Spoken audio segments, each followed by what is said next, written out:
Moi YouTube, eli nyt olisi tarkoitus unboxata ja testata tämmönen ihmeellinen auton näköinen hiiri, eli aukaista sitä paketti nytte.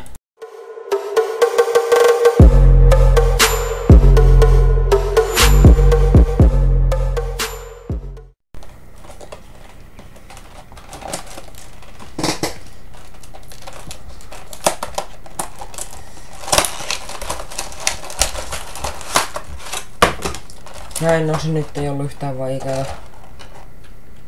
Näin täältä tää siis näyttää, eli ei oo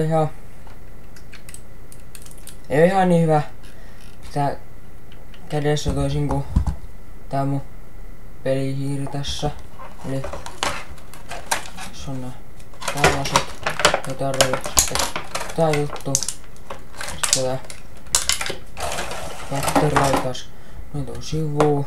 Sitten aukaistaan tää tästä, sitten tää terminen näin päin.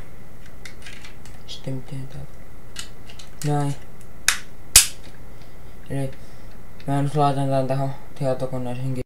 Kyllä tää hiiri tälleen ihan hyvin toimii ja sitten täällä on vielä nää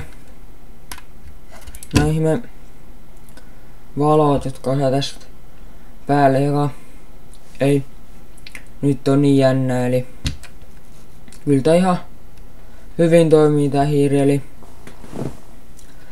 se olisi sitten ensi kertaa moro YouTube.